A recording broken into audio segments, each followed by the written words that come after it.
Greetings, greetings, greetings, greetings. It is I, King Clifford Jefferson. I said of Godfrey, the fifth caravan Jew, the son of folk, the ruler of Jerusalem. I'm the reincarnation of King Edgar the Peaceful, better known as Jesus Christ, or the Vicar of Christ, or Melchizedek, known as the King of Righteousness. It is January 28th, 2025, which is equivalent to the Berber year 2975.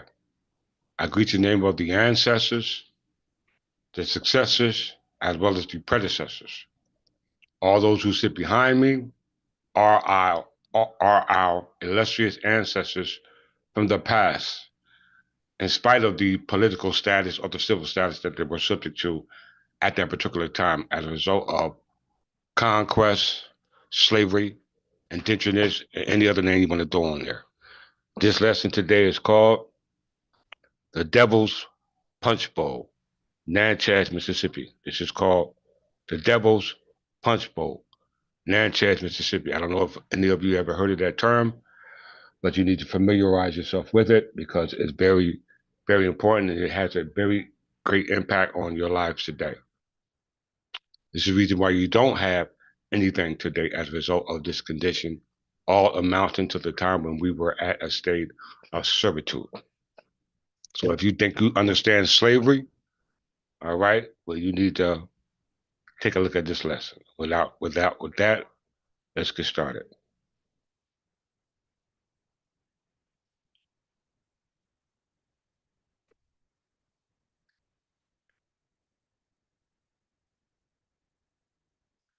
Like always, I like to give honor to my forebears, my grandmother and my grandfather.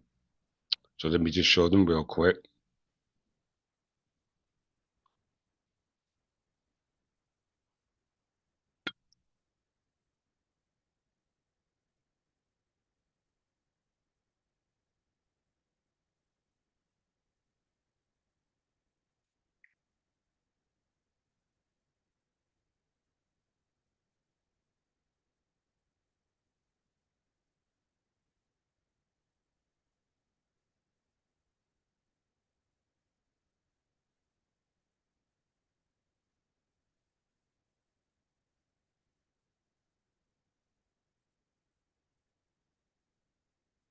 This is my grandmother and grandfather,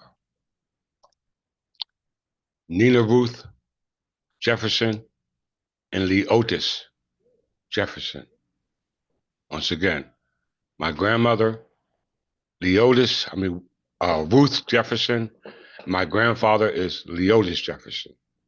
My great grandfather was William Jefferson, and my great grandmother was Ida Rideout, all from Mississippi. My great grandfather was Richard Jefferson, and my great great grandmother was Emily Stovall. Okay, all from Mississippi. Okay, I'm just going to show you my primary lineage from my grandfather. Let me just give you a close up on my grandfather real quick.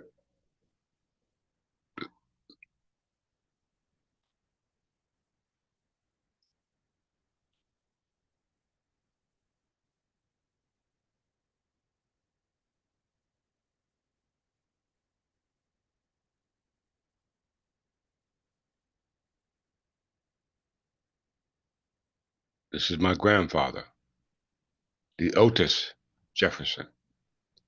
All right. The characteristics, as you can see, are clearly Native American. Okay. Native American. Notice I didn't say Native Indian, but Native American. Give me a second.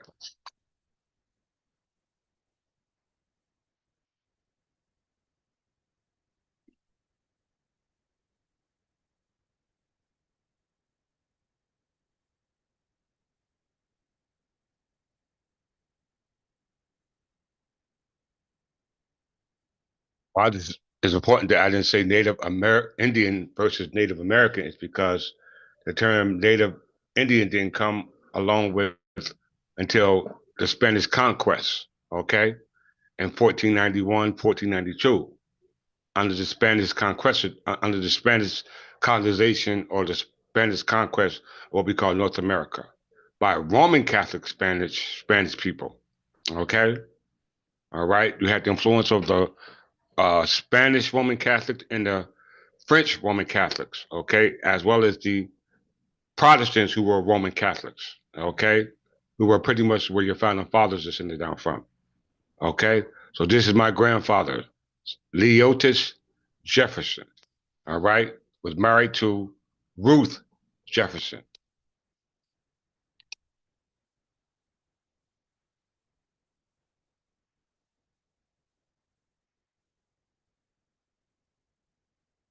If you look at my grandmother, so this is in honor of them.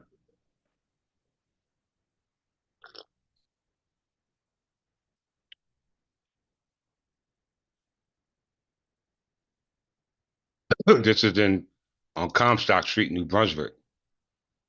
My grandmother always wanted a grapevine, so she built a grapevine in her backyard. Okay, so this is my grandfather and my grandmother. All right.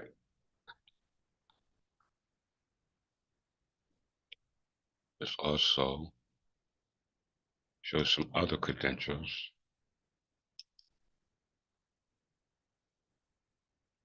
They spelled my grandfather's name many ways: Leotis, Leotis, and Leodis, Lydius. Same person though. United States Census 1950. You know, Marion County, Mississippi was named after Francis Marion. Okay. Once again, Francis Marion is where the name Marion County comes from in Marion County, Mississippi.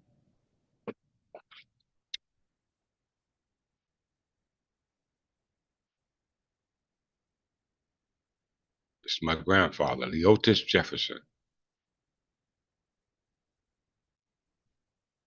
Birth year 1913, 1914. Birthplace Mississippi, Marion. He had a job at a lumber company. Okay. Relationship head of household. Father's birthplace, United States of America, being that this is what it's called now. All right. Event date, April 30th, 1950. Marion, Mississippi, United States.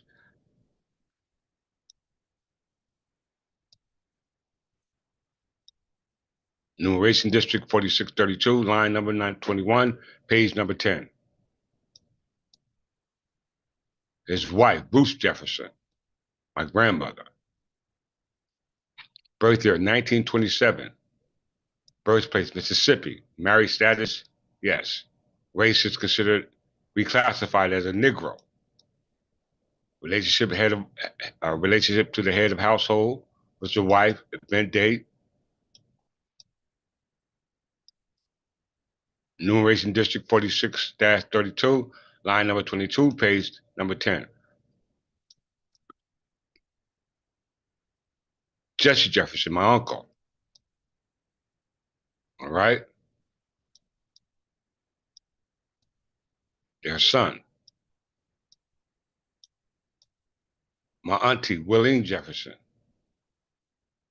also called Willing Session, for my family on the Session side. Birthplace, Minnesota. Right. Event taking place in Marion County, Mississippi. Other people on this record, my uncle Albert Lee was, God bless his soul. Birthplace, Mississippi. Single. We all know why Willie was single. My uncle was shot out. God bless his soul, but he stood on his ground, boy. He knew that he was no subject of the state of New Jersey or the United States. He knew he was indigenous. He dressed like he was indigenous. Okay? Marion County, Mississippi. So there's some records just for my family and where they originated from. That's very important that you do this background check. All right? We know the term Indian didn't come around till Christopher Columbus, as I said, around the Spanish conquest. He thought he was landing in India, but in fact, he was landing over in England. Okay? Very important you understand those facts. So today's lesson is called The Devil's Punch Bowl, Natchez, Mississippi. Very important that we understand that. All right? The purpose of the Punch Bowl that was created by the Union Army, okay, under the authority of the person who's supposed to have emancipated us, Abraham Lincoln. So, how many of you know about the Punch Bowl of Natchez, Mississippi? We know that Natchez, Mississippi was one of the first territories that were colonized when it was invaded by colonists in Natchez, known as the Natchez planters, which were pretty much colonists, all right? Pretty much colonists. We know in 1491, when Christopher Columbus, under the Spanish conquest of North America under Ferdinand and Queen Isabella of Castile, Roman Catholics, we know that the name changed from Berbers, Anglo-Saxon Berbers, to what we call Indians. Okay? So don't throw the baby out with the bathwater, brothers and sisters, because this time gap is very important for you to understand your true identity. Because somewhere down the line, we switch from native, i.e., Anglo-Saxon Berbers, to be calling Indians. Okay? Very, very, very important. So we have to examine the American Indian War and the American Civil War. Okay, once again, the American Indian War and the American Civil War. We also know we had the Spanish Indian War and the French Indian War. The Spanish Indian War, it goes back to the Spanish conquest, dealing with the Aztecs, the Mayans, okay? But they never conquered the original inhabitants, which were actually called the Olmecs, which were the mound builders living in the territories known as the Mississippi culture or the Mississippi mound builders. Okay? Very important that we make these connections.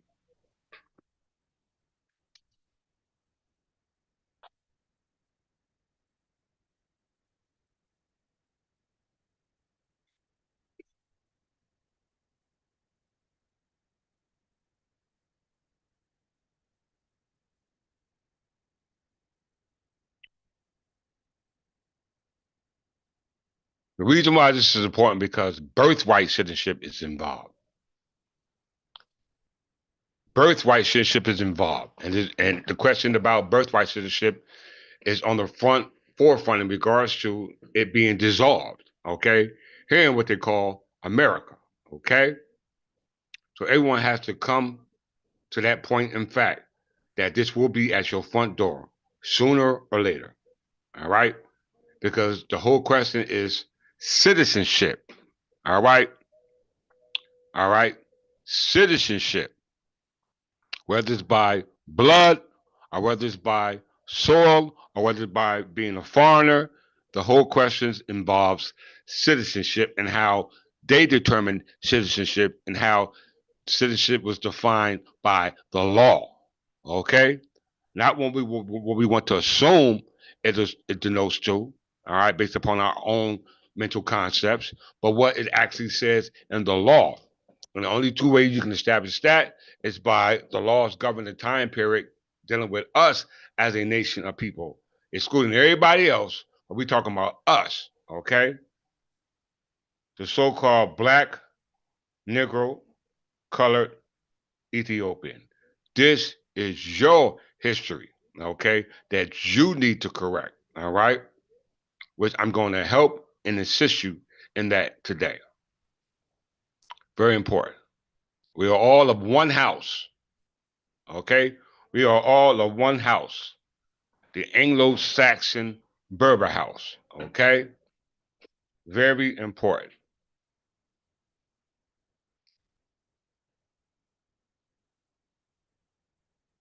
Slavery in America. Let's just review this real quick.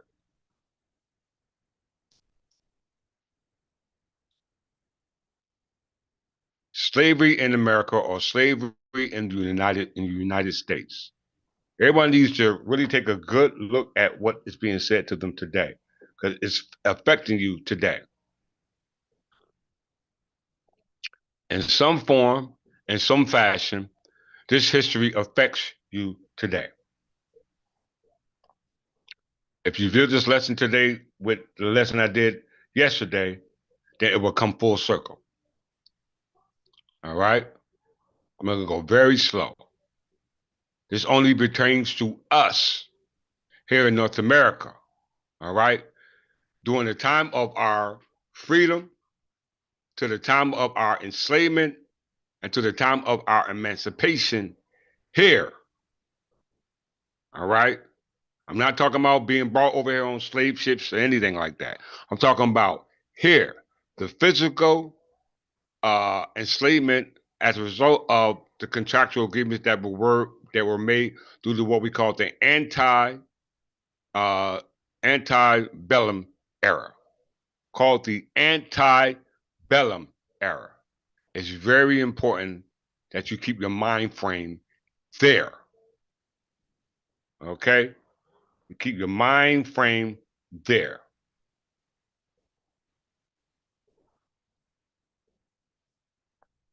The legal institution of human chattel slavery, comprising the enslavement primarily of Africans and African Americans, was prevalent in the United States from its founding in 1776 until 1865. All right? From 1776 until 1865. Predominantly, everyone said, in the South. Predominantly in the South from 1776 to 1865. We know prior to the independence declared by the United States or the United Colonies, under the 13 colonies, all right, they were subject to the British crown. Prior to that, they were subject to the English crown, which was unified with the Spanish and French crown during the time of what we call the Middle Ages over here on this landmass. Okay, not over there, but over here. All right, their kingdom stretched from whatever their seat of government was to whatever overseas possession that they control. Okay, but we're talking about the time of institution of slavery known as chattel slavery over here, primarily encompassing those of African or African American descent, known as Negroes, blacks, coloreds, Berbers, as they said in the North Carolina Negro Act. We exclusively want to address the other names, the former, other than the word Berber, because that's who we identify with today. Slavery was established throughout European colonization in America. European colonization in America. We must be specific about what Europeans they're talking about in regards to colonization of America, because there were Europeans already on this landmass before the colonization of America by other Europeans. Okay? The original Europeans on this landmass was the original Europeans on the other landmasses known as Africa, Iberian Peninsula, England, or Britain. All right, they were the indigenous people of those lands prior to other Europeans colonizing those lands, and then I being identifying with the term Europeans. Okay, from 1526 during the early colonial period, it was practiced in what became Britain colonies, including the 13 colonies that formed the United States. Okay, that form United States. We're talking about United States slavery. We're not talking about French slavery. We're not talking about Spanish slavery. All right. We're talking about United States slavery of African Americans from 1776 to 1865. Okay. Prior to that, we had some um, prior obligations denoting to how ourselves as being free will be maintained.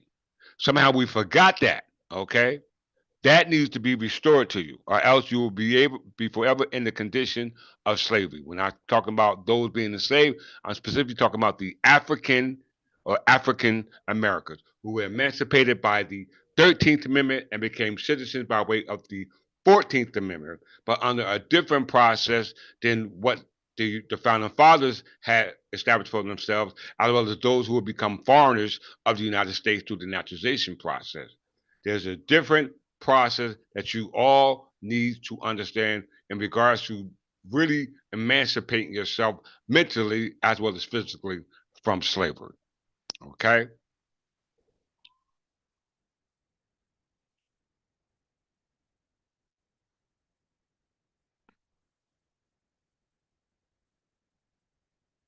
under the law. An enslaved person was treated as property that could be bought, sold, or given away. Slavery lasted in about half of the United States until the abolition of 1865. We're talking about from 1776 to 1865. And issues concerning slavery seeped into every aspect of national politics, economics, and social custom. And the decade after the end of the Reconstruction in 1877, many of slavery's economic and social functions were continued through segregation, sharecropping, convict leasing, and voluntary servitude as punishment for crime is still legal in the United States. Okay? This is just from Wikipedia. This is just from Wikipedia, my brothers and sisters. A picture speaks 1,000 words. But pictures will do no justice, all right, without going into the language of what the picture is trying to denote.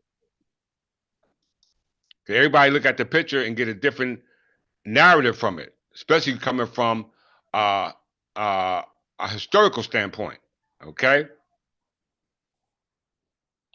By the time of the American Revolutionary War from 1775 to 1783, so they're giving you timelines, okay? Timelines. The status of enslaved people had been institutionalized as a racial caste associated with African ancestry. Okay? African ancestry. Immediately following the revolution, abolitionist laws were passed in most of North states, all right, and a movement developed to abolish slavery. The role of slavery under the United States Constitution of 1789 was the most continuous issue during its drafting.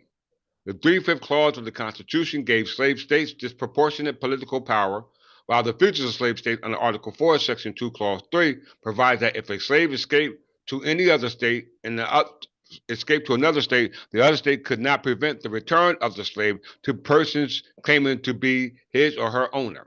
All northern states had abolished slavery to some degree by 1805, sometimes with completion at the future date, sometimes with intermediary status of unpaid indentured servitude. Okay?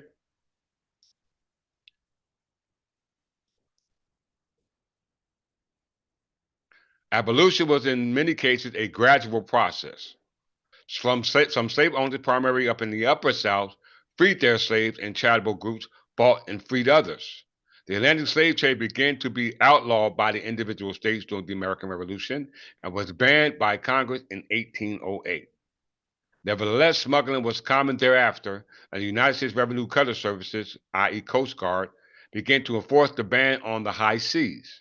It has been estimated that before 1820, a majority of serving congressmen owned slaves, and that about 30% of congressmen who were born before 1840, some of whom served into the 20th century, owned slaves at some time in their lives. We're talking about the time of the um, Tenure of Office Act, okay? The Tenure of Office Act of your presidents who sit as presidents today, okay? The Tenure of Office Act, all right? You had the Tenure of Office Act, which was it called? We talked about that yesterday in my lecture.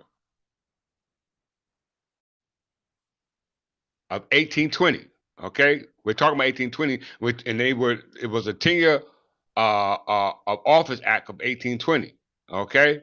That's built onto what we call the 1824 presidential election, okay, involving what we call the King's Caucus, okay? The King's Caucus, or the demise of the King's Caucus. We talked about that yesterday. I ain't got time to go into it today, right?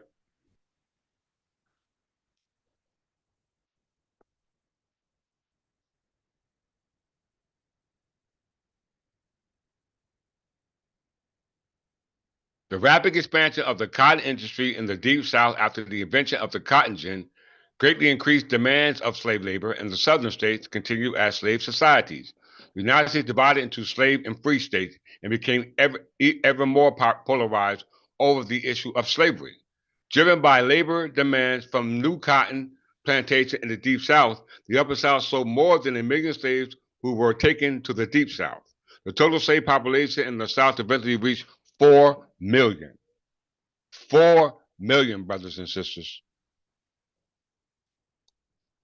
As the United States expanded, the southern states attempted to extend slavery into the new Western territory to allow pro-slavery forces to maintain power in Congress. Okay, they moved it into the Western territory. We have the Western territory, Eastern territories east of the Mississippi, and the Western territories west of the Mississippi. Okay, that didn't come about until the Louisiana Purchase in 1803. Okay, and that couldn't come about until what we call the Treaty of Paris of 1763.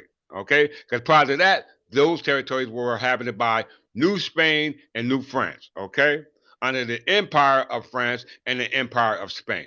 Okay? Very important we understand that. The new territories acquired by the Louisiana Purchase and the Mexican Secession were the subject of major political crisis and compromise. Slavery was defended in the South as a positive good, and the largest religious denomination split over the slavery issue into regional organizations of the North and the South. Okay, let's get into your Union Army, which we're going to talk about today. So we can see that the issue dealing with slavery in the East, all right, also came about in the West here in North America. We know that when we looked at the distribution of the soon to be barbarous tribes in 1491, that dealt with the Spanish conquest of North America. And when the Spanish conquest actually came about in North America, there were indigenous people already here. Okay, i.e., those now people identify as Olmecs, because the Aztecs and the Mayans were conquered under the Spanish conquest in 1492. Okay, but yet they were part of what we call the Spanish Empire. They were at odds with the French Empire, and yet both of them in the bloodline of both empires involved the English, which is us. Okay, very important for you to understand this. Right? By 1850, listen very close. By 1850, the newly rich cotton growing South threatened to secede from the Union. Bloody fighting broke out over slavery in Kansas Territory. When Abraham Lincoln won the election in 1860, on the platform of hating the expansion of slavery, slave states succeeded to form the Confederacy. Shortly afterward, the Civil War began, i.e., the American Civil War, when Confederate forces attacked the United States Army at Fort Sumter in Charleston, South Carolina. During the war, some jurisdictions abolished slavery, and due to Union measures such as the Confiscation Act. You hear this? How many of you know about the Confiscation Act and the Emancipation Proclamation? The Emancipation Proclamation was based upon the Confiscation Act. Okay? Without that Confiscation Act, there would have been no Emancipation Proclamation. Okay? For us known as African American or African, i.e., Anglo Saxon Berbers. After the Union victory, the 13th Amendment to the United States Constitution was ratified on December 6, 1865, prohibiting slavery and involuntary servitude except as punishment for crime. So there was a contractual agreement for the emancipation of the slaves who assisted the northern states to fight the southern states on the issue in regards to the American Civil War. Okay? The American Civil War. We better put on our thinking caps, brothers and sisters. All right? We have to put on our thinking caps. All right. So it says that during the war, some jurisdictions abolished slavery, and due to the Union measures such as the Confiscation Act and the Emancipation Proclamation, the war effectively ended slavery in most places. After the Union victory, the 13th Amendment to the United States Constitution was ratified on December 6, 1865. Then we became citizens by way of the 14th Amendment. Okay? Very important that we keep this in mind to get a clear picture of where I'm going with this. All right, brothers and sisters.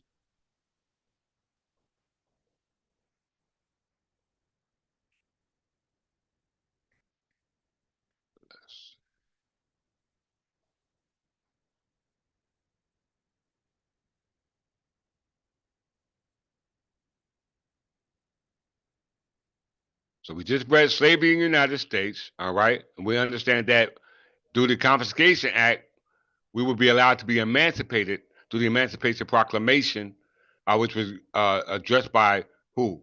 Um, Abraham Lincoln, okay?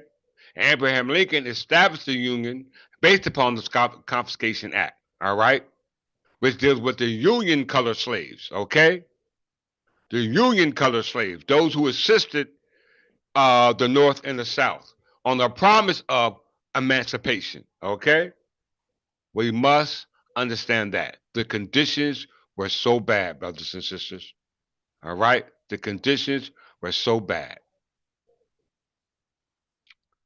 What is the Confiscation Act of 1862?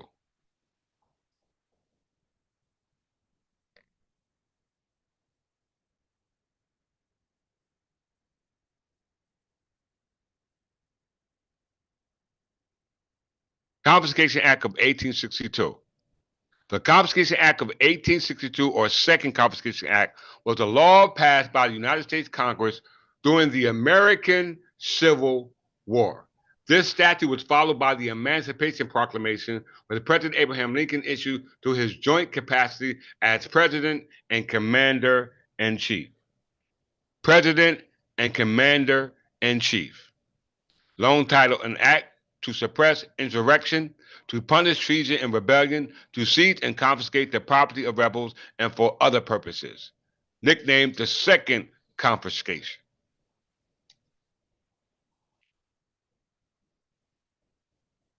But yet, we were supposed to have been emancipated from slavery, right? The Confiscation Act was enacted on July 17, 1862. Defining characteristics of the act was that it called for court proceedings for a seizure of land and property from disloyal citizen supporters of the Confederacy and the South, as well as the emancipation of their slaves that came under the Union control.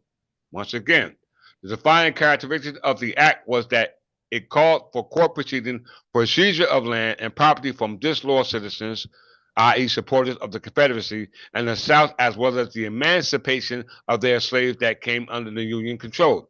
Under this act, conviction of treason against the United States could be punishable by death or carry a minimum prison sentence of 5 years and a minimum fine of $10,000. Okay? $10,000. This law also stated that any citizens convicted of aiding and abetting any person known to have committed treason against the United States could be imprisoned for up to 10 years and face a maximum fine of $200,000 if convicted. Okay, those sound like fines we have today. This law specifically targeted the seizure of property of any Confederate military officer, Confederate public officer holder, or office holder, and persons who have taken the oath of allegiance to the Confederacy, or any citizen of below Union states who had given aid or support to any of the aforementioned traitors to the United States of America. This act helped the Union military because free slaves could supply the forces with information to gain a strategic advantage over the Confederates, who were no more than a slave, okay, especially fighting for his freedom. Who will know more about the issue or how to strategically infiltrate the Confederacy? All right? Very important for us to understand that. So we see that emancipation was based upon the Confiscation Act of 1862. Based upon that contract with Abraham Lincoln, that is, you reneged on that contract, they taking everything away from you, including your life. Okay? We see that because we're talking about what? The Devil's Punchbowl in Natchez, Mississippi. This is what this lesson is all about. We got to go into the history of why we were enslaved, why we were emancipated from slavery, and what determined our citizenship once that emancipation took place. Okay? Very, very important for you to understand, especially if your ancestors were considered slaves, right? So with that emancipation, all right, based upon the Confiscation Act of 1862, what were the terms and conditions once we were emancipated and became citizens by way of the 14th Amendment? What was that what was missing, or what is it about it that we did not understand? Let's look at it.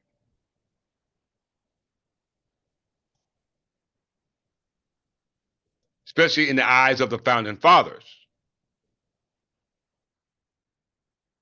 United States versus Juan Kimmel Art. United States Juan Kimmel Art. This was a case dealing with Chinese. All right, dealing with Chinese descendants. Okay, all right, very very important. Once the 14th Amendment came about, the issue about another foreigner trying to establish citizenship, but not the quiet way that the emancipated slave should be receiving citizenship based upon the United States versus Juan Kim Art, but how the citizenship assumed by the founding fathers when they established their citizenship requirement, as well as those who we can be citizens later on by way of the process of naturalization, which is the process excluding African Americans or just Africans, actually known as the Englishman or Anglo-Saxon Berbers. Okay, this is what we fail to realize. United States versus Juan Kim Art was a landmark decision of the United States Supreme Court, which held that children born in the United States are parents of Chinese descent who at the time of his birth are subjects of the Emperor of China but have a permanent domicile and residence in the United States and are there carrying on business and are employed in any diplomatic or official capacity under the Emperor of China automatically became United States citizens. This decision established an important precedent in the interpretation of the citizenship clause of the 14th Amendment to the Constitution. Okay, we know the 14th Amendment dealt with the emancipation of slaves. Juan Kim Ark was not a slave under the 14th Amendment. He was only acquired citizenship through the 14th Amendment through the naturalization process, okay? But not in light of the common law as the United States versus Juan Kim Art said it for those who are emancipated by the 14th Amendment as a result of their, pardon, when about those who were emancipated by the 13th Amendment and became citizens by the 14th Amendment, okay? And that's, it said specifically that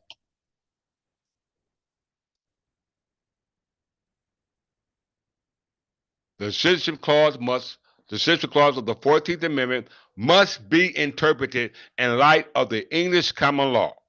Okay? Point blank. And thus, it grants United States citizenship to almost all children born to alien parents on American soil. You hear that? To alien parents on American soil. Juan Kim Art parents, whether they were born on the soil or not, just because you're born here don't make you a citizen because they had a different nationality. They had a different allegiance. All right. They had a different political status. Okay. But specifically for those who were emancipated by way of the 13th Amendment and given citizenship by way of the 14th Amendment, that must be construed through the English common law of England because that's where your citizenship, i.e., nationality, actually came from. Okay? Before we even had the issue dealing with slavery. Okay? Before we even became slaves. This is why we must revisit this history with an open mind. Okay? With an open mind. Let's go to Imre Ahmad Hassan, just to clarify that.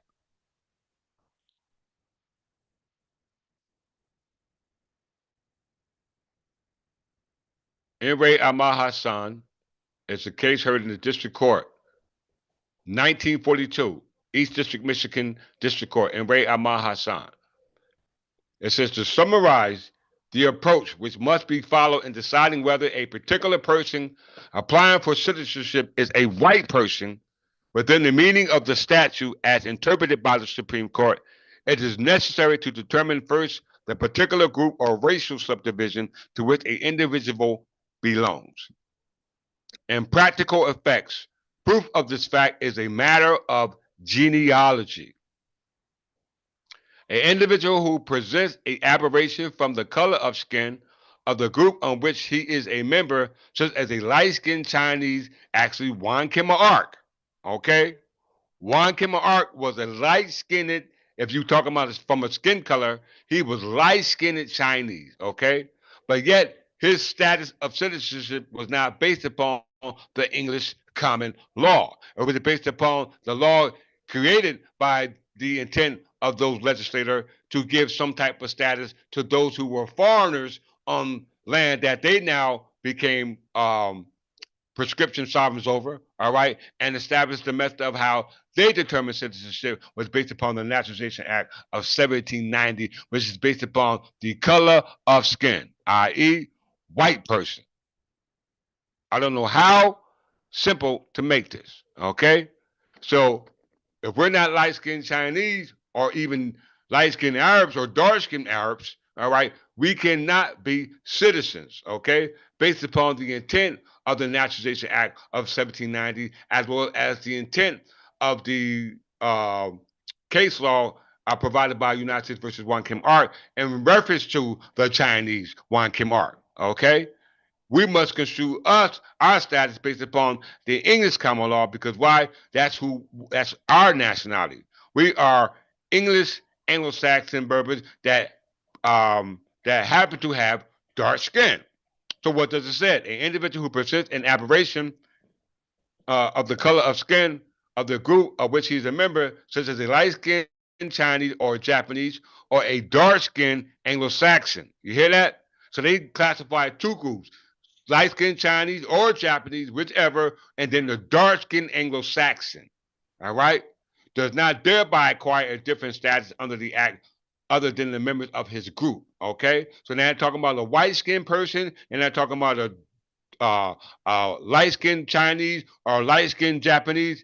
Then they're talking about dark-skinned Anglo-Saxon according to this case law. Okay, and they're not associating the status or political status of the Anglo-Saxon with a color of skin. They're based upon some type of affiliation with genealogy or ethnic group. All right, or ethnic group. So therefore, all of us who are dark skinned cannot have a different status from other people who look like us based upon the color of skin. We must trace that down through our genealogy. This is why Archbishop constantly say, do your genealogy test. All right. And if you do it, you will come to find out that you are, in fact, by way of the color of skin, that you are, in fact, dark-skinned Anglo-Saxon. And if that is the case, then once you were emancipated from slavery by the 13th Amendment, your status must be returned to you by way of it being construed to the common law of England. Okay? So it says, and repeat, an individual who presents an aberration from the color of skin of the group of which he is a member, such as a light-skinned Chinese or Japanese or a dark-skinned Anglo-Saxon, does not thereby acquire a different status under the act from other members of its group. The white person ain't even trying to call himself Anglo-Saxon. They just call themselves white person, all right? They even identify us as dark-skinned people as Anglo-Saxon in the case law, but we don't want to be Anglo-Saxon, all right? Frederick Douglass has sense to know, all right? Who else has sense to know? What's his name? Martin Daly had sense to know. We're going to talk about them as well today. All right. So it says, of course, when the individual applying for citizenship, you hear that?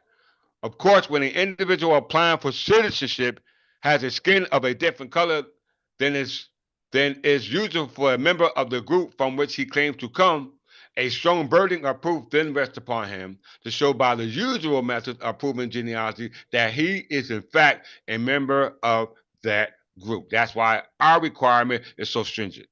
After the individual has been traced into that group, the second question we must answer, as the court answered, is whether the members of that group as a whole are white persons as Congress understood the term in 1790. When it first enacted the statute called the Naturalization Act of 1790. And deciding that latter question, the test is now how the group in question will be classified by ethnologists who have made a study of racial origin, but rather that group of people then living in 1790 with the characteristics then existing were intended by Congress to be classified as white person. Okay? Applying these principles, the court finds that petitioner is an Arab and that Arab are not white persons within the meaning of the act, nor are light-skinned Chinese or light-skinned Japanese considered citizens, okay? as intended for the Naturalization Act of 1790. Their citizenship came based upon the 14th Amendment, all right, but it involved a naturalization process like they did in 1790, but not under the same standards, okay? We must comprehend. So you have a choice to make, especially if you were caught up in this so-called American slavery, all right? You have a choice to make of who you want to be now, okay? Let's see. Let's continue.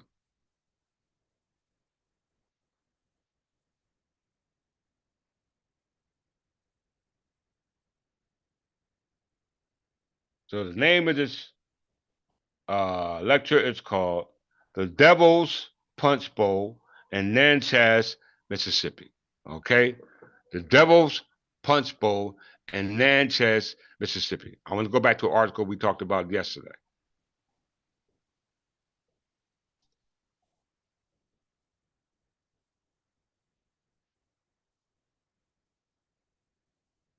So with the supported case law and Ray Ahmad Hassan, we go back to the article we were reading about yesterday.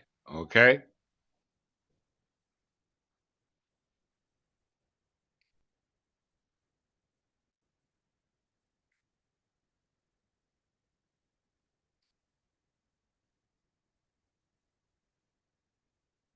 The antebellum era, the original settlers of the state having a European heritage were of Anglo-Saxon ethnic background. All right, had an Anglo-Saxon background and has lived in other southern states, particularly Georgia, Tennessee, and the Carolinas. Some settled in Natchez region. The city of Natchez, located on the Mississippi River, was the first major city in the state. I repeat, was the first major city in the state. So the original settlers of the state of having the original settlers of the state, and didn't say colonists, all right, is that the original settlers or the indigenous people of that state having a European heritage were of Anglo-Saxon ethnic group background and had lived in other southern states, particularly Georgia, Tennessee, and the Carolinas. Some settled in the Natchez region, and the city of Natchez, located on the Mississippi River, was the first major city in that state. Okay, so that goes back to the distribution of the barbarous tribes that we talked about yesterday.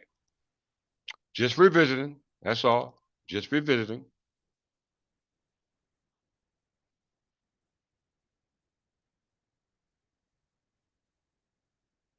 Distribution of the barbarous tribes east of the Mississippi, 1491. 1491. In 1491, you had the Spanish conquest, all right, or the Spanish colonization. All right. We understand also that that took place under the age of discovery with Christopher Columbus, and Christopher Columbus identified the inhabitants according to his assuming that he had landed in India. Okay, so this is where you get the term Indian from. Okay, all right, and the amalgamation of the indigenous people and those who now are identified as or who are originally Indians. This is where the amalgamation comes in. Okay, but the original inhabitants here in what we call North America origin is not Indian. They are Anglo-Saxon Berbers. Okay, because if that was the case, then why would the Buffalo Soldier be assisting the Confederate Army and fighting those indigenous American Indian tribes? Okay, why would the Buffalo Soldier be assisting the um, um, the Union Army? All right, and what we call the advancement of the West, or what we call the manifest destiny. We must understand what's going on. All right, let's see.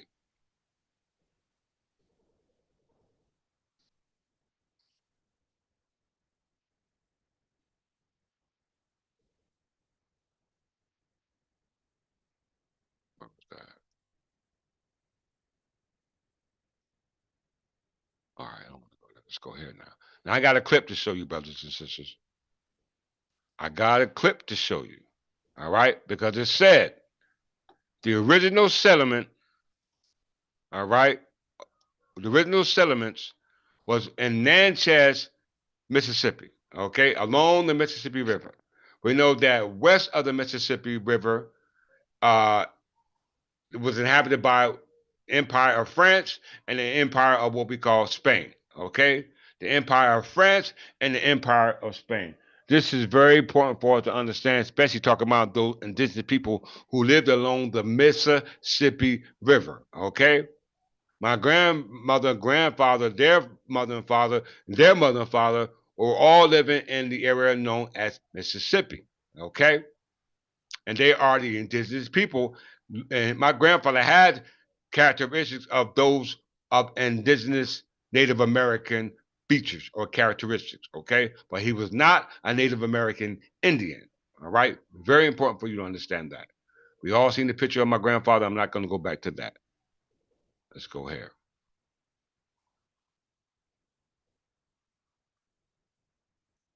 French colonial empire. Let's look at that real quick.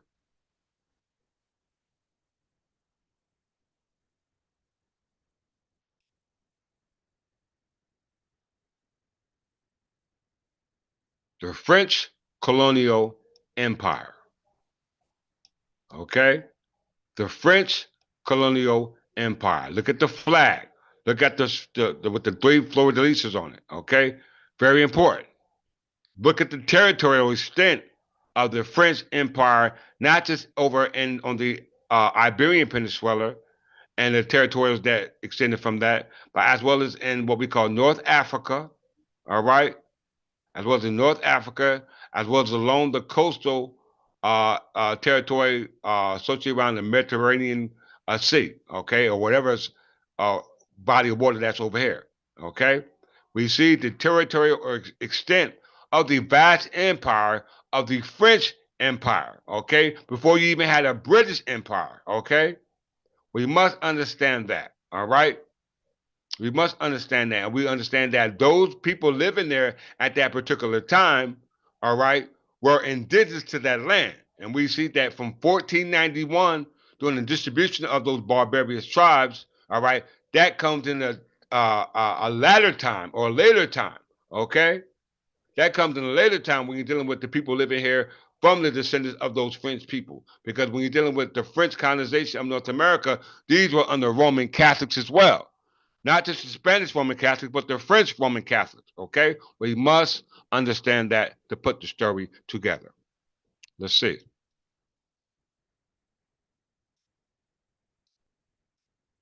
The French colonial empire, comprised of the overseas colonies, you hear that? Protectorates and mandate territories that came under French rule from the 16th century onward. A distinction is generally made between the French colonial empire that existed until 1814, by which time most of it had been lost or sold, and the second French colonial empire, which began with the conquest of Algiers in 1830. On the eve of World War One, the French colonial empire was second largest in the world after the British Empire. Okay? After the British Empire. France began to establish colonies in the Americas, the Caribbean, and Indies in the 16th century, but lost most of the possession after a defeat in the Seventh Year War. They already had people who were of French descendants before you even get into the history of the colonization of French, known as the French Empire. Okay, in that area, what known as the 19th century, we were already here. Okay, we were already here when you go into history involving what we call the Middle Ages. All right. You have to know the story of the Middle Ages. All right. It says the North American possession was lost to Britain and Spain, but Spain later returned Louisiana to France in 1800. The territory was then sold to who? The United States in 1803. France rebuilt a new empire mostly after 1850, concentrating chiefly in Africa as well as adults, Indochina, and the South Pacific. Okay, that's all we need to know about the French Empire. Okay, all this is in the 17th century. All right, but what was it prior to the 17th century? Where's the history containing not just over there, but as well as over here prior to the 17th century? They don't want to tell you that. All right, so I have to tell you. Let's look at the Spanish Empire.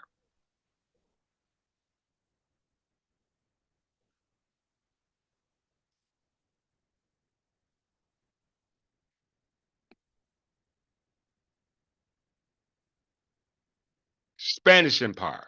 Okay, The Spanish Empire, sometimes referred as the Hispanic monarchy or Catholic monarchy, was a colonial empire that existed between 1492 and 1976, in conjunction with the Portuguese Empire and ushered in the European Age of Discovery. It achieved a global scale, controlling vast portions of America's Africa, various islands in Asia and Oceania, as well as territory in other parts of Europe. It was one of the most powerful empires of the earliest modern period, becoming known as the empire in which the sun never sets. Okay? We must understand what I'm telling you. We're talking about this is modern. They ain't even went back into the Middle Ages to where they extended down from. In order for that, you need to know your history. Beginning with 1492, arrival of Christopher Columbus, and continued for over 3 centuries, the Spanish Empire would expand across the Caribbean islands, half of South America, most of Central America, and much of North America. All right, this dealing with what we call the Spanish colonization. Okay, the Spanish colonization of Roman Catholic descendants, as well as French descendants that were at war from the 15th to the 18th century. Okay, we must understand the timeline, the gap in the story. He who writes your books sets your timeline. Look at the territory that the Spanish Empire covered. Okay, the Iberian Peninsula, the whole western part of what we call North America, on into what we call South America. It was an itinerant court, which means it was a moving court. Okay, this comes from medieval ages on how the political society ran. Okay, you must understand that itinerant court is a moving court. This is how they control overseas territories and possessions. Okay, we must understand that. So the French Empire and the Spanish Empire not only control other territories on other land masses, but they control vast territories here in what we call North America, now known as North America. Prior to that, it wasn't called North America because it was controlled by them and their heirs and their descendants, their predecessors, their successors. Okay, we must understand the timeline. Okay, so the most of history you see about the Spanish Empire and the French Empire all involves conflicts between Spanish and French, and this involves what we call the Spanish colonization. Okay? The Spanish colonization.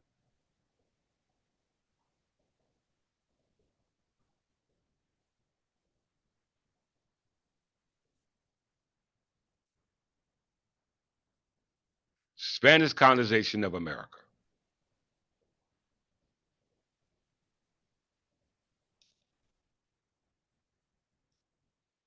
You have to know your history, brothers and sisters.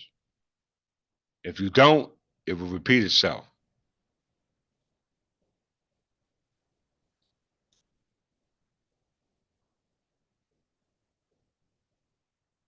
Spanish colonization of America began in 1493 on the Caribbean island of Hispaniola, now Haiti or the Dominican Republic. After the initial after the initial 1492 voyage of Genoese mariner Christopher Columbus under license from who? Queen Isabella of Castile. Okay? Queen Isabella of Castile.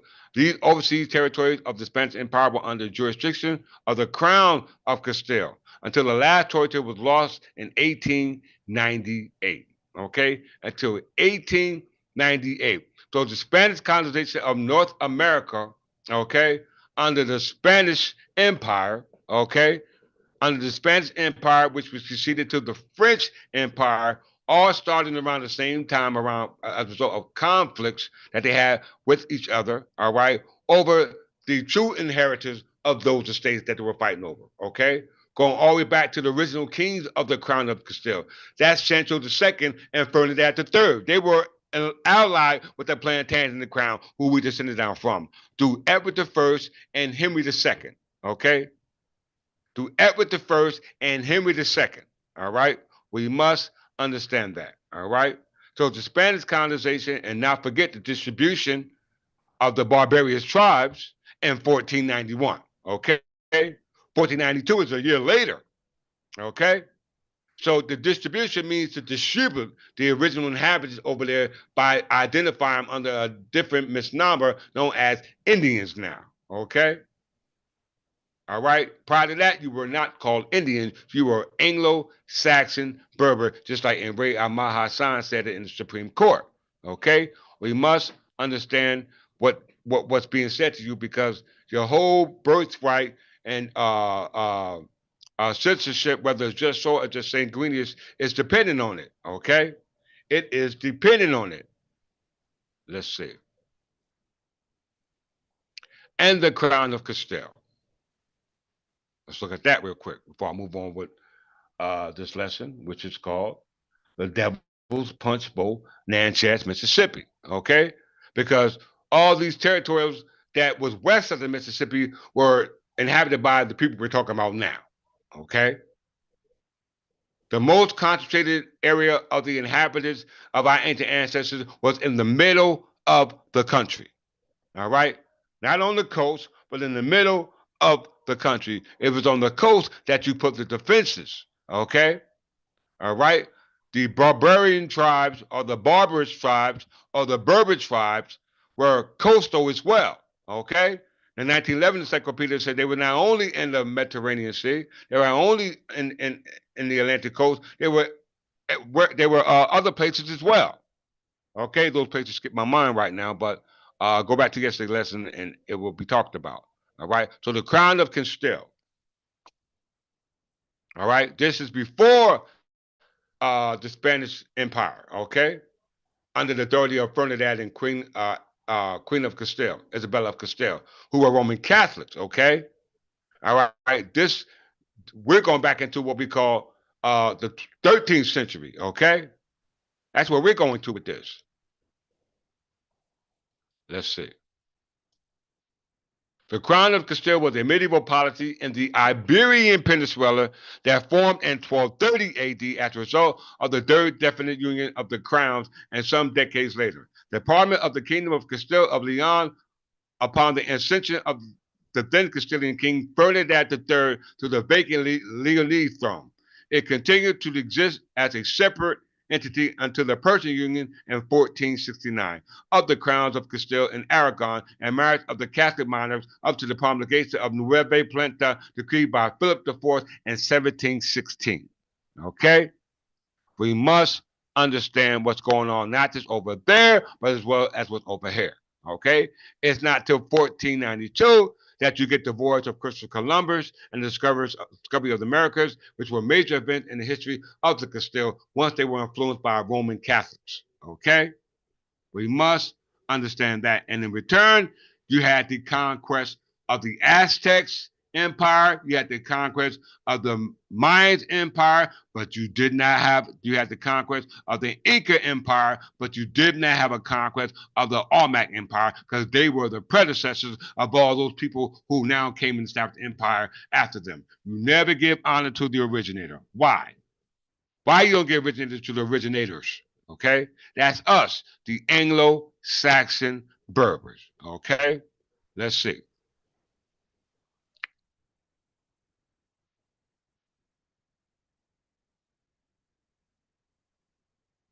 Now let's go back to the distribution of the Berber tribe before we was misnomered as uh, barbarous tribes, okay, as well as Indians tribes. All these names, Choctaw, Creek, Seminole, Yamasee, Catawba, all these are fictitious names, okay? Fraudulent names, okay? Fraudulent names. Why? Because we know that it said that when the settlers came over, the first settlement that they took was in Natchez, Mississippi, okay? And then they spread it out all over, okay? All up and down what? The Mississippi River, okay? The Mississippi River. This is the distribution of those eastern tribes along the Mississippi River. Well, what about those western tribes on the west side of the Mississippi River, brothers and sisters. This will get into the history of the kings of Spain and the kings of France going back to the Middle Ages before they became influenced by Roman Catholics, as we've seen through the Spanish conquest or the Spanish colonization, okay, of North America, being that these were overseas possessions controlled under the Spanish and French empires, okay? But before they had it, the English Empire had it. When I say the English Empire, I'm not talking about the British, all right? Let's get there, brothers and sisters.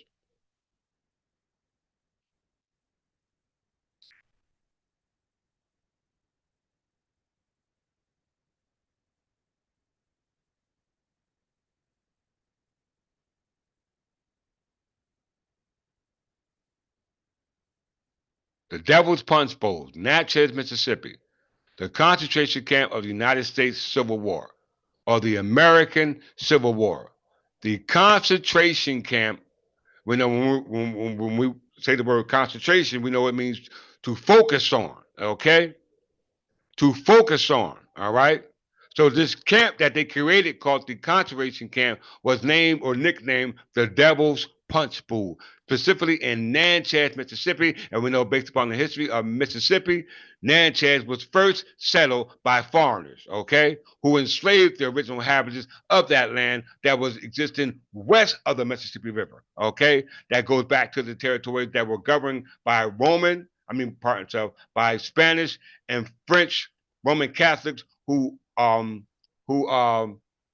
superseded the estates by way of prescription of sovereignty, going back to what we call the House of Tudors during the time of what we call the 100-Year War. Okay, the 100-Year War. Very, very important for us to understand that. So let's see. Let's get there.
All right.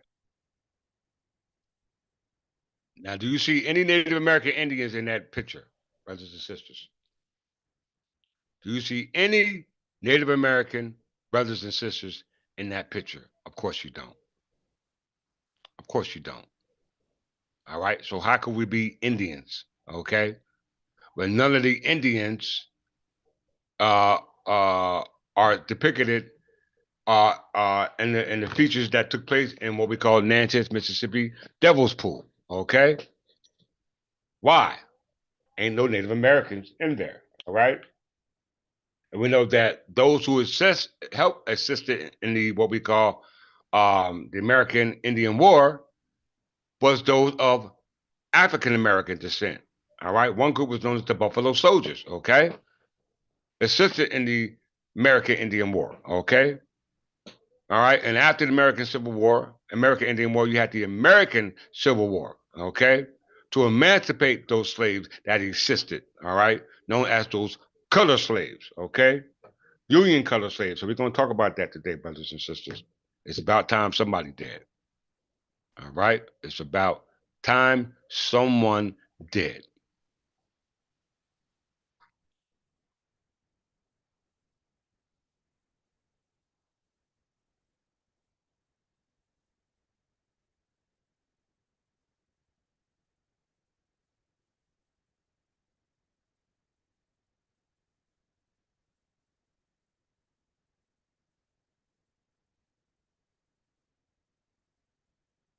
The Devil's Punch Bowl, Natchez, Mississippi.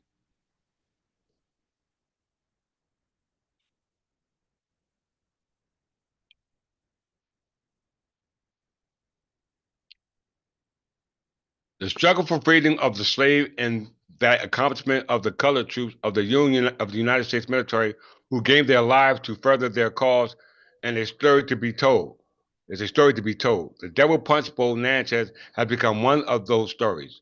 A story of hope, a story of betrayal, and most of all, a story that depicts United States colored troops as traitors to the cause of freedom from slavery. Okay? We were tricked, brothers and sisters, and most of all, a story that depicts United States colored troops as traitors to the cause of the freedom of slavery.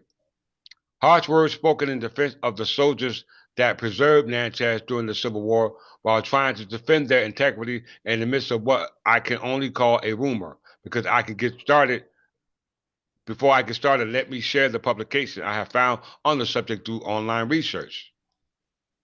The Devil Punch Bowl, an American concentration camp, so horrific it was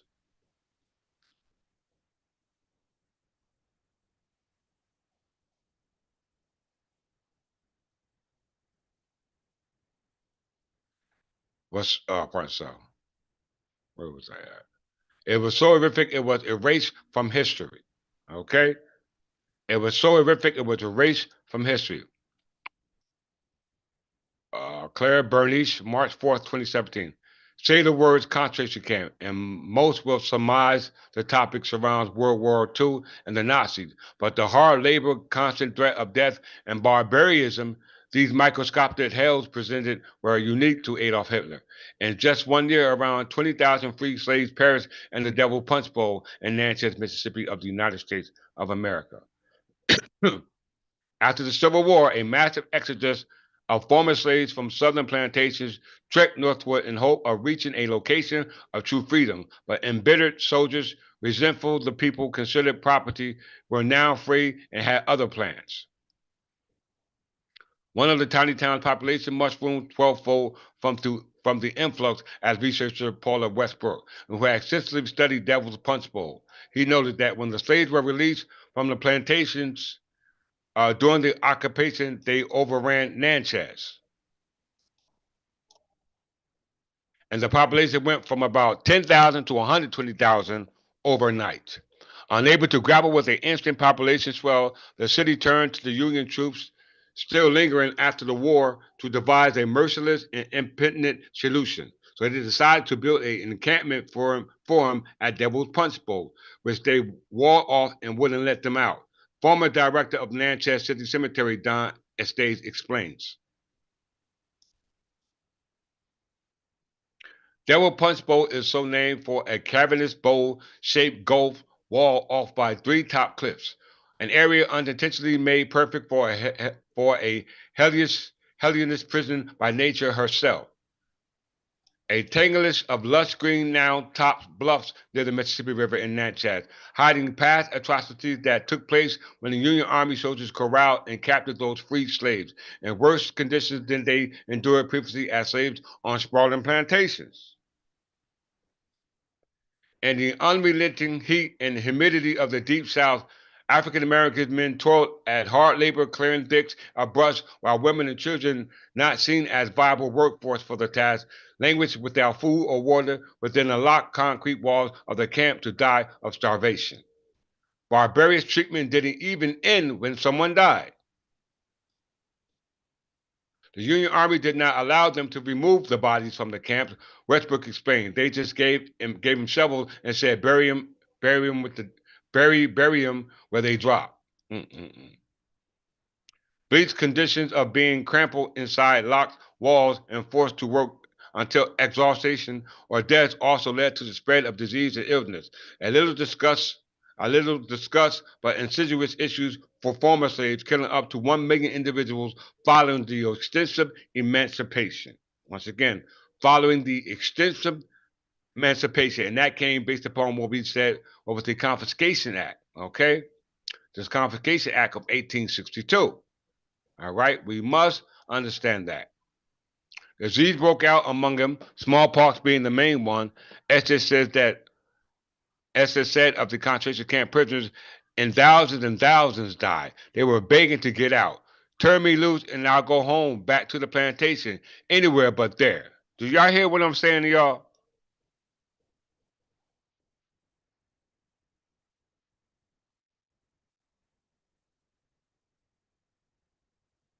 However, a dearth of information about these most postbellum camps indeed leaves significantly leeway for conjecture, and a smattering of conclusive say that these detained preferred the slightly greater freedom compared to the brutality found on the plantations.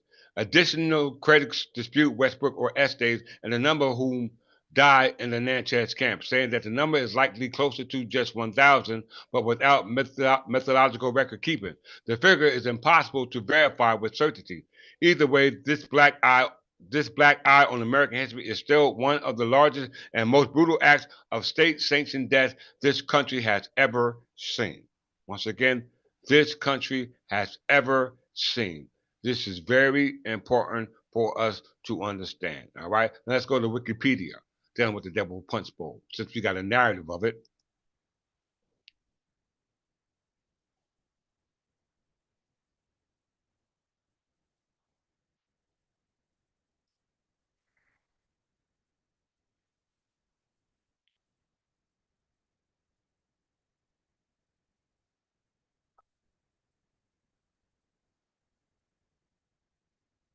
The Devil Punch Bowl was a concentration camp created in Natchez, Mississippi during the American Civil War to free slaves. Okay? We know American Civil War was dealing with the emancipation, being able to stop slavery, okay, in the South. So we understand that the American Civil War resulted in what we call the emancipation of the slaves, okay? And then their citizenship being reestablished, but under a different method than what it usually was, based upon our understanding of who we was, which was lost based upon their justification of why we should lose it. Okay? In order to house a large number of formerly enslaved African Americans, the Union Army created a death camp for them at the location as the Devil Punch Bowl, a natural pit surrounded by bluffs. Many of the formerly enslaved there died of starvation, smallpox, and other diseases. It has been suggested by some that over 20,000 formerly enslaved people died here in 1 year. However, the scale of tragedy has been disputed by multiple historians, with history professor Jim Wiggins arguing that 20,000 estimates is baseless and inflated tenfold. And others, activists Sir Sinshi App and Terry Clifford and M. Boxley, referred to the story as concocted Confederate propaganda aiming to cast a Union Army in a negative light. We know that's a lie. Okay, so we see the purpose and intent for the Devil Punch Pool. It was a way to annihilate the Anglo-Saxon Berbers, then known as Negroes, blacks, and colors in Ethiopia. Okay, very, very important. Union Army. Let's look at the Union Army.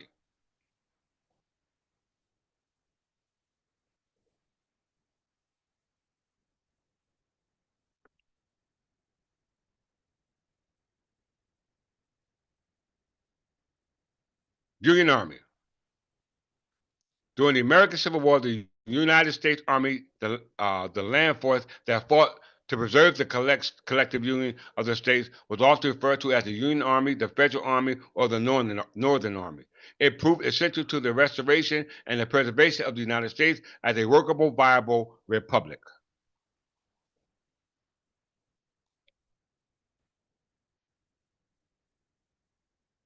The commander of chiefs of the Union Army was who? President Abraham Lincoln. Okay? President Abraham Lincoln. And he the one enforced the troops to create what they said, the Devil's Punch Bowl for the African colored troops as well as their families, etc. Okay? Very important to understand that the person who claimed to emancipate us created a contractual agreement based upon the confiscation clause. If we did not fight, then everything that we had at that time would be taken away from us. So did he really do his job? Okay? Did Abraham Lincoln really do what he was supposed to do? No, he did not. Okay? No, he did not. All right? So we can see the commander in chief of the Union Army was Abraham Lincoln. And then created what they call the Union Colored Army, okay? Or what they call United States Colored Troops. Just look at that.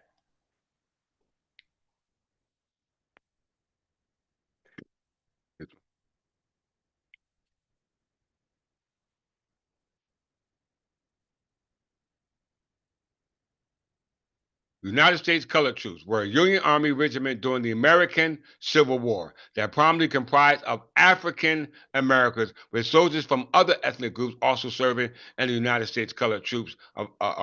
United States Colored Troops. Okay, established in response to a demand for more Union units for the Union Army commanders. Okay, this is um, uh, for their Western push. Okay, this was for their Western push. Let's see.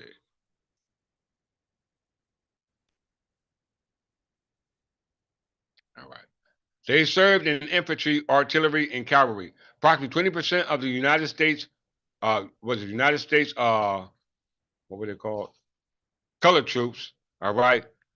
United States colored troops were killed in action or died of diseases and other causes, a rate about 35% higher than that of the white Union troops.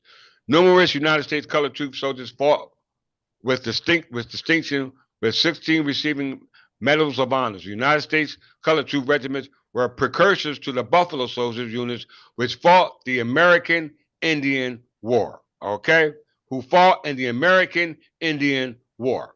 So those who fought in the American Indian Wars were not Indians. Okay, if they fought alongside the Americans against the Indians in the American Indian War. So they are not the same, brothers and sisters. They are not the same. So the American Indian War. Let's look at that real quick.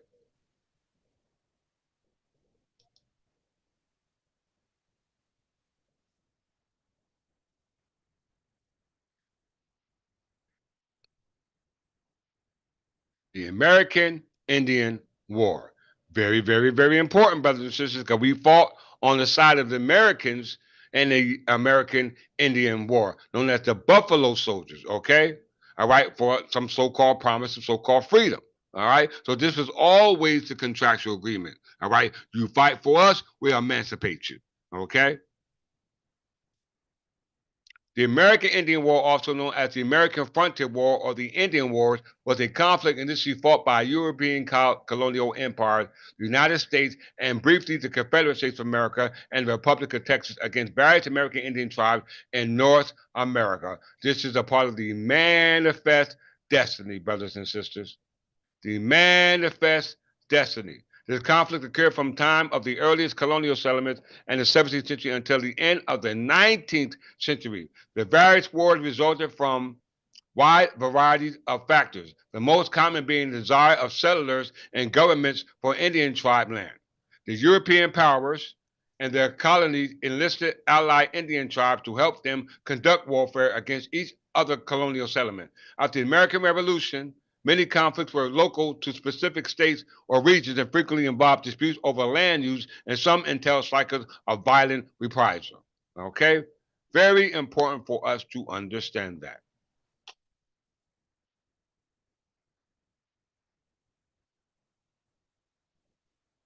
Now look at the belligerents. All right, very important. Look at the belligerents. All right, you can tell. You get the whole story from just the belligerents. All right.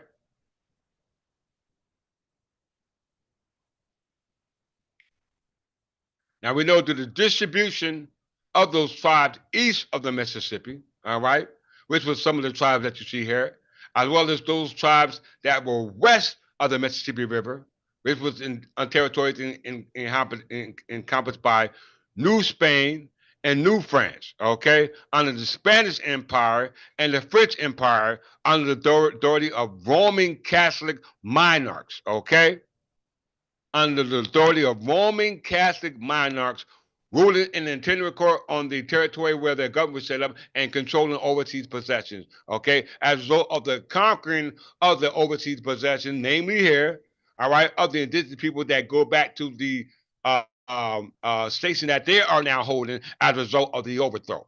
Okay, as a result of the overthrow. We see it in the belligerents, okay? You see the indigenous people here in North America under a fraudulent name, okay, because we understand the distribution of those indigenous people called barbarian tribes goes back to Alfred the Great, because he united the barbarian tribes in 886, okay? And they were Berber, however you want to say it, we are all one and the same. So that Cherokee, Lakota, Miami, Swanee, all that is a lie, okay? If that is the case, that means that there were names given to light-skinned Indians, okay? Not the dark-skinned Indians, because my grandfather was dark-skinned. He looked like he had Native American features, but yet his last name was Jefferson. So the only way I can trace that down is through the English history, okay? Because he had an English nationality. My great-grandfather had an English nationality. My great-great-grandfather had an English nationality. So look at the belligerents. In indigenous North America, you have Cherokee Creek, Muscogee, Lakota, Miami, Swanee, Seminole, Wampanoag, Northwestern Confederacy, and Tukamesh. If I'm pronouncing wrong, please forgive me, as well as the Comanche, Alaska Natives, etc. Okay? They are not the same indigenous people that were there prior to these terms being created. Because the people that were there prior to that were those going all the way back to the Spanish empire under the kings of Castile, okay? Sancho II and Ferdinand III, okay? Who were also ruling on the Iberian Peninsula, which were aligned with the kings of England, okay? As you can see, the colonists, all right? If you're a colonist, that means you're not indigenous to the land, okay? You're not indigenous to the land. As you can see here, you got the British Empire on top, okay?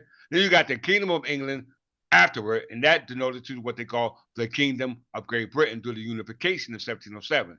Then you got British America, United Kingdom came after that.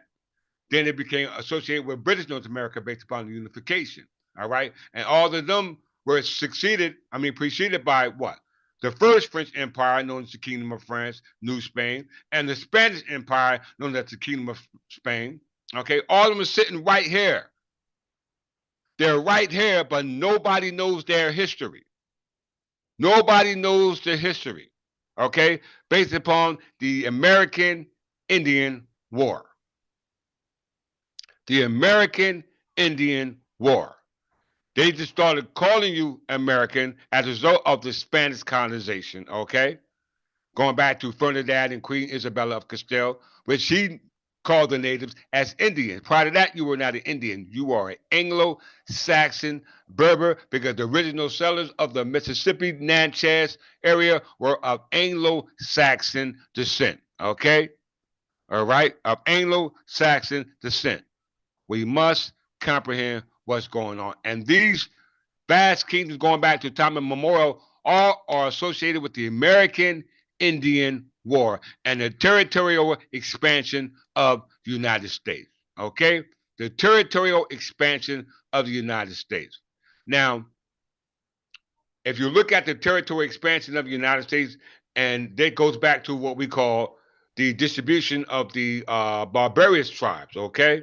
Which were Berbers because they were already inhabited the territories known as New Spain and New France, all right? Because the kings that were ruling New Spain and New France goes back to what we call the kings of Castile, which were aligned with the English kings known as the Plantagenet kings. How do we know that? Let's see.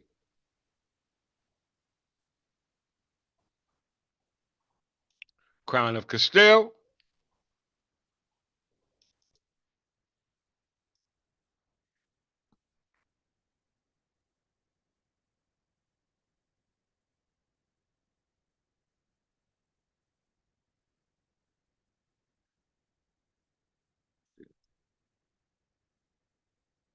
Spanish Empire was what I want. No, Crown of Castile. That was right.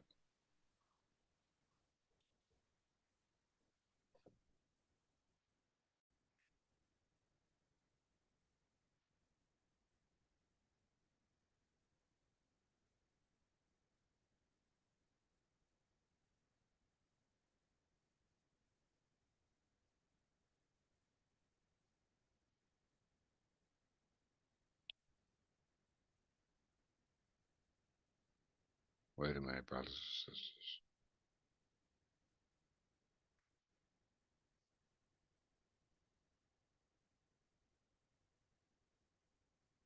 Wait for my screen to come back.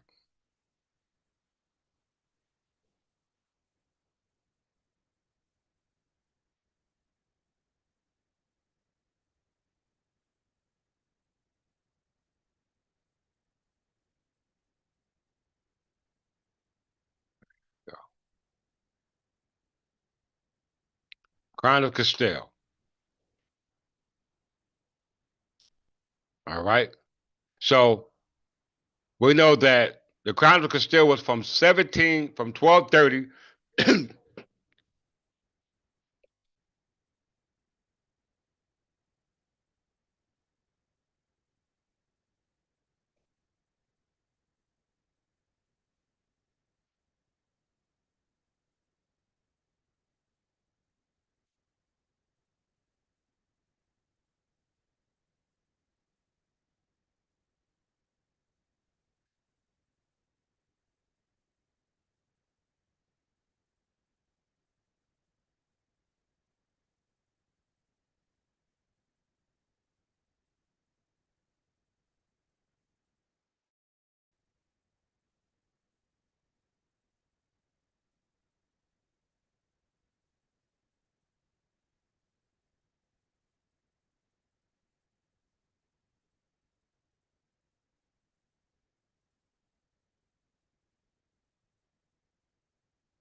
I All right, listen, my children.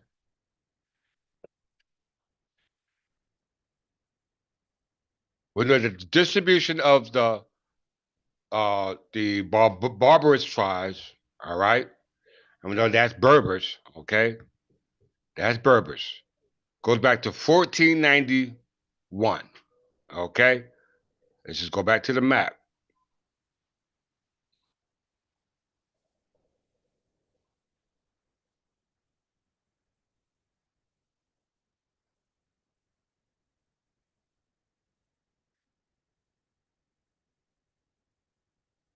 I got to beat y'all in the head. Distribution of the barbarous tribe to east of the Mississippi, 1491. This is the age of discovery under the doctrines of the discovery under the Spanish conquest or the Spanish colonization. Okay, the Spanish colonization, not the French colonization, but the Spanish colonization of North America. This is the territory now known as New Mexico, parts of Mexico, New Mexico, South America. All right, not South America, but territory known as New Mexico and Mexico. All right. As you can see, distribution of the barbarous tribe east of the Mississippi in 1491. And as you can see, Natchez is right there. Natchez is right there. Okay. All right. So in 1491, these Native American tribes cannot exist in 1491. It didn't say Native American tribes, it said barbarous tribes in 1491, because as you get to 1491, you got the Spanish conquest of North America. Okay. And that's not here. That's not east of the Mississippi. that's west of the Mississippi. Please, please pay attention.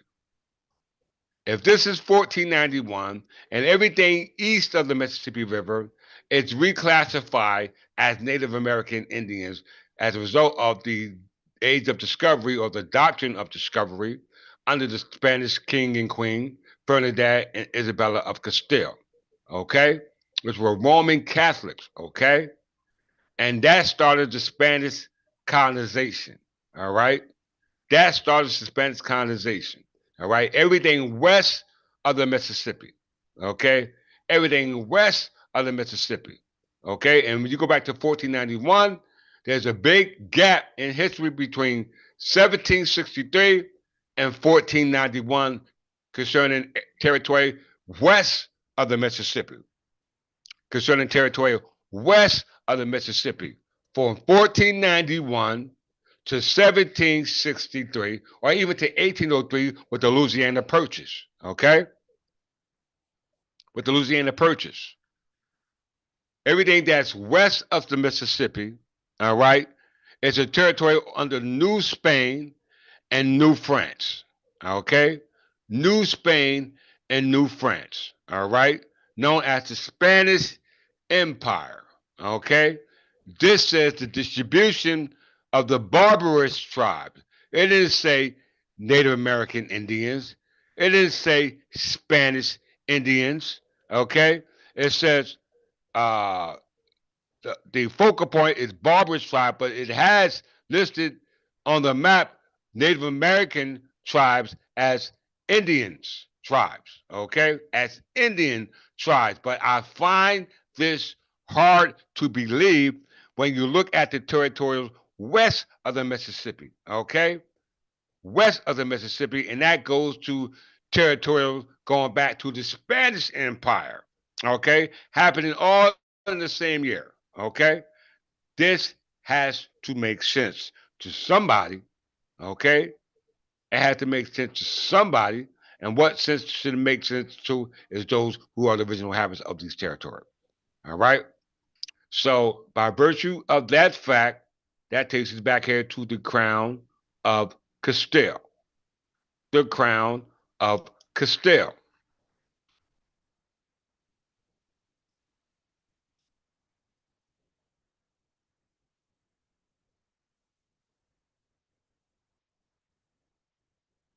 Once again, the crown of Castile, which was part of what we call the Spanish Empire in 1491. Okay? In 1491 to 1492, when Christopher Columbus started identifying these people as Indian, because that's what he called them. That's why you got all these Indian names for tribes west of the Mississippi. All right? Distributing them or removing them. Okay? But what about parts of east of the Mississippi? You're removing those so-called barbarous tribes, okay? And giving them names based upon the territory where you claim they extended from as Native American Indians, okay?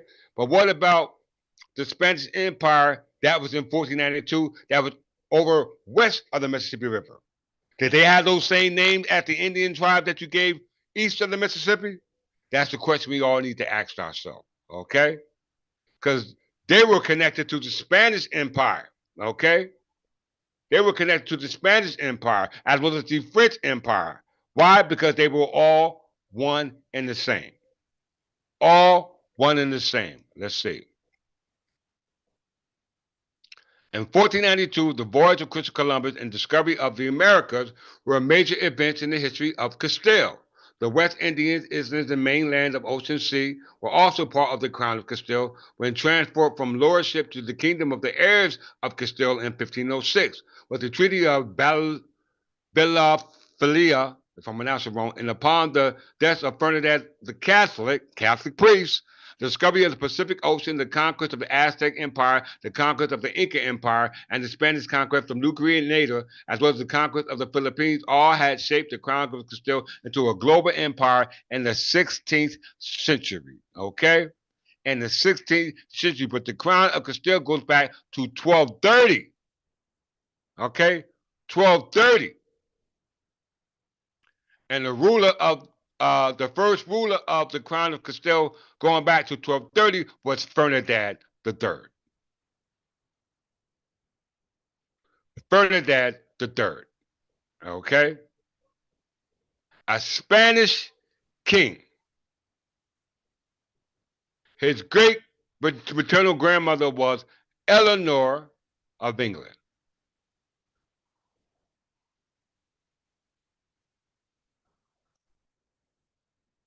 As soon as Alfonso IX of Leon and his second wife, Berengaria, Berengaria of Castile, Ferdinand descended from Alfonso VII of Leon and Castile.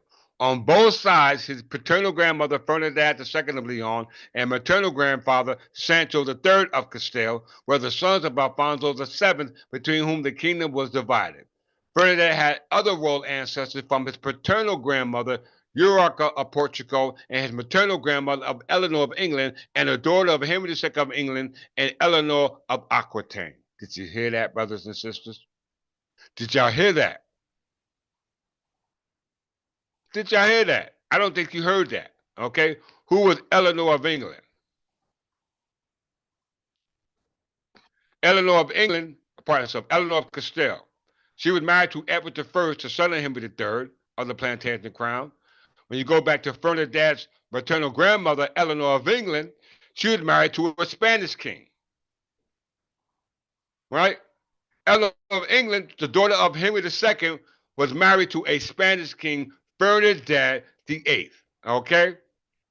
All ruling kingdoms of Spain from Iberian Peninsula all the way here to what they call North America. Okay? It was already inhabited before the United States made their push to the west. We was already here.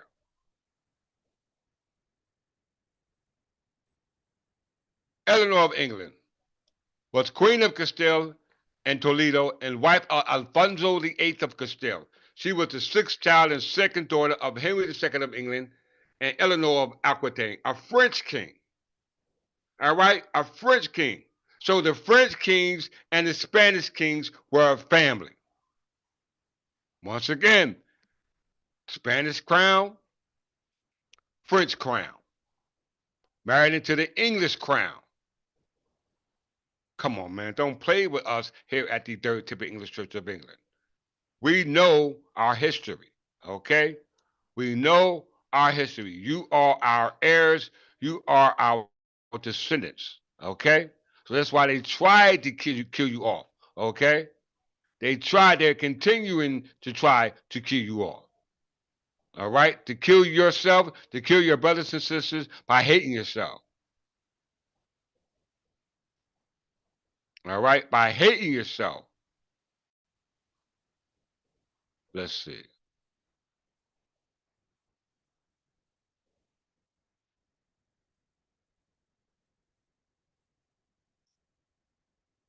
American Civil War.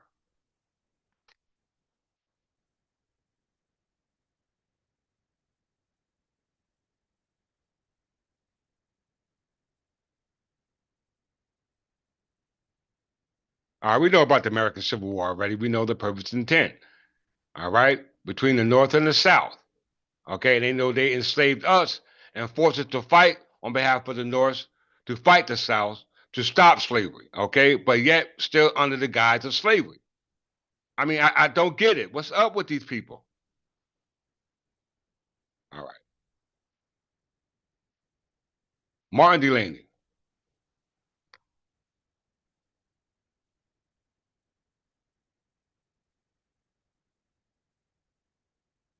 Martin Delaney.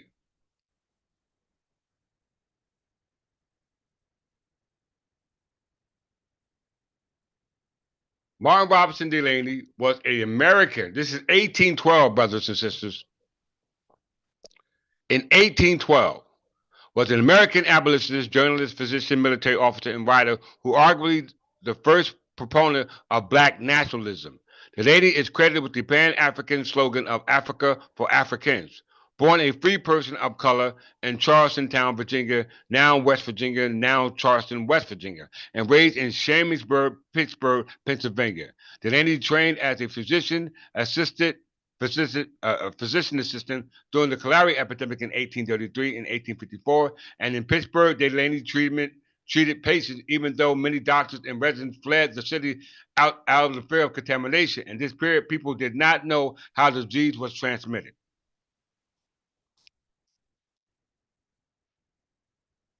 Delaney traveled in the South in 1830 to observe slavery firsthand.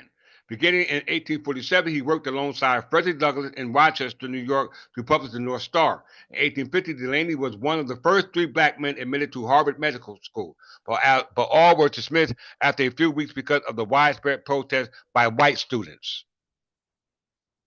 These experiences convinced Delaney that black people had no future in the United States, leading him instead to the possibility of settling them in Africa. He visited Liberia, a United States colony founded by the American Colonization Society, and lived in Canada for several years. But when the American Civil War began, he returned to the United States. When the United States colored troops were created in 1863, he recruited for them. Commissioned as a major in February 1865, Delaney became the first African American field grade officer in the United States Army. Did y'all hear that? Did y'all hear that? All right. Let's get a look at his life. Delaney was born free in Charleston, Virginia, present day Charlestown, West Virginia, not Charleston, West Virginia, to Patty and Samuel Delaney. Although his father was enslaved, his mother was a free woman. Under Virginia slave law, children were considered born into the social status of their mother, Part 2, Quatorbial Trim. All Delaney's grandparents had been born in Africa. His paternal grandmother was of Gola ethnicity from modern day Liberia, taken captive during warfare and brought as slaves to the Virginia colony. Family oral history said that the grandfather was a chieftain and who had escaped to Canada for a period and died resisting slavery abuses. His mother, Patty, was born in the Niger Valley. You hear that? In the Niger Valley, the land of the Berbers. Okay? West Africa, and was a Mandinka ethnicity. Niger Valley, brothers and sisters. Let's click that real quick.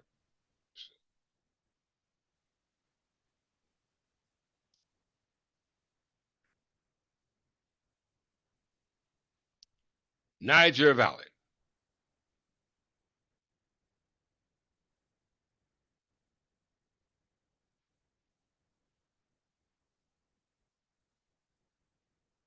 Okay? It's where that word nigger come from. Not a bad word, it's just how they used it. The early use of the name Niger for the river is by Leo Africanus and his Delta Scriptino dell'Africa e della Costa Natabili Cheve Eversunu. If I'm pronouncing wrong, please forgive me. Published in Italian in 1850. Nevertheless, Nigris was already a name of river in West Africa, as mentioned by plenty of elders and Solenius, among others. Whether the river was the same as the actual Niger, or rather the river also known as Gur, currently known as Ourt, Gur in Morocco, is a matter of discussion.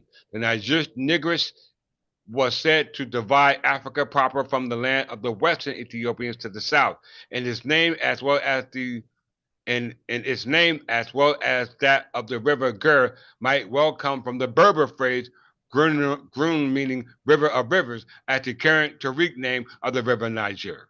Okay, so his family came around, existed around what we call the Niger Valley, was a river that was inhabited by our ancestors. Okay, who were in fact Berbers. We must understand. And he said that he worked with who? Frederick Douglass. Okay? He worked with Frederick Douglass. And Frederick Douglass was, in fact, an Anglo Saxon Berber.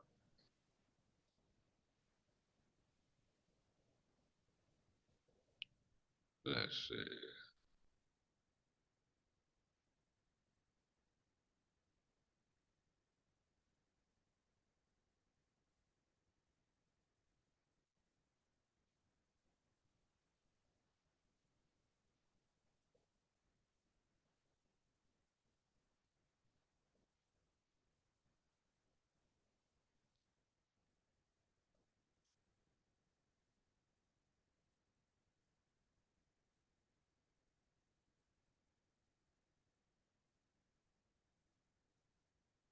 All right. Frederick Douglass was an African American social reformer, abolitionist, orator, writer, statesman, and he became the most important leader in the movement for African American civil rights. Okay.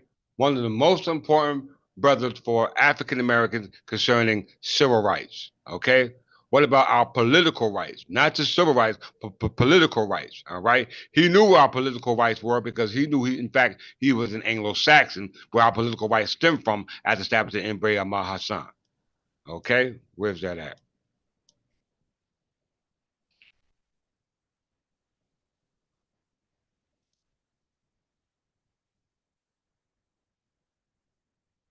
In his book From Bondage to Freedom. Let's see.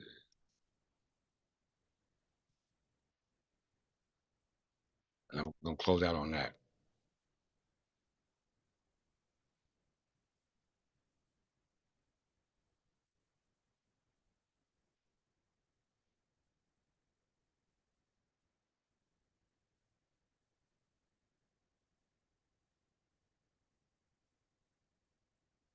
I ain't got time to find it, so I'm gonna rest on that.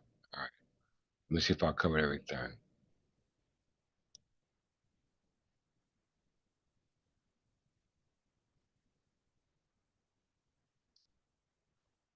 I did. So back to this article in closing.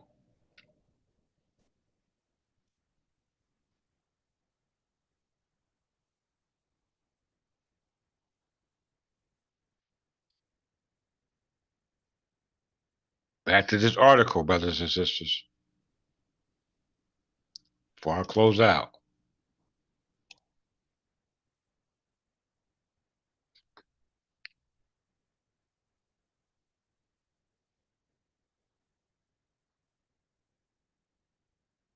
Mississippi political culture has historically been traditionalistic, one, characterized by an hierarchical political and social system which established upper class families motivated to preserve the status quo, the slaveholders. A critical source of the state's traditionalistic political culture was of an old plantation system, which was based on the subjugation of black slaves and the subsequent political dominance of the Delta planters over poor white farmers. The antebellum era. Okay, the whole purpose of this tent, in regard to uh, the Natchez Punch Bowl. Okay, the Devil's Punch Bowl in Natchez, Mississippi, is based upon this. This is why they had to erase your history. Okay, this is why they had to erase your history because the original inhabitants of the territory known as Mississippi, Natchez, North Carolina, South Carolina, Tennessee, Georgia, and all the other states west of the Mississippi River, as well as all the other states now called states, prior to that called colonies east of the Mississippi River, were all of Anglo-Saxon ethnicity. Okay, because the original settlers of the state, having a European heritage, were of Anglo-Saxon ethnicity and lived in other southern states, particularly Georgia, Tennessee, and the Carolinas. Some settled in Natchez region, and the city of Natchez, located on the Mississippi River, was one of the first major cities in the state. This is why you had the Devil's Punch Bowl in Natchez, Mississippi, which is a concentration camp for all those Negroes, blacks, colors were in actuality Anglo-Saxon Berbers. Okay, Anglo-Saxon Berbers. You must understand that because without that identity, you are nobody. Okay, you are nobody. All right, and we understand that according to the distribution of the barbarian tribes in 1491, we know that that was the time of the influence of Roman Catholics who were occupying and overseeing the English, French, and Spanish throne, which were all one family in the Middle Ages, going back to the history preserved by the Plantagenet kings and queens. Okay?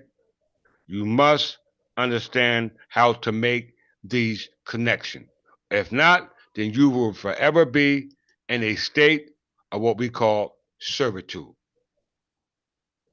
Right behind me, brothers and sisters. All right? Majority of us are living like that, not like this now. Okay? And we'll be forced to live like this in the future. Okay? If we don't take our place amongst the affairs of our ancestors, okay? Remember who you are. Remember those who put you in this position. Remember those ways to get out of the position by those who wrote it but didn't allow you to read it, okay? But now that you're able to read and write, and I hope that is the case because of the dire state or the emergency state that we're in now, and it's of necessity and it's justified what it is that we're doing. So please, hear your king. Come and take your place in the affairs of our people, the Anglo-Saxon Berbers. And with that, I say peace.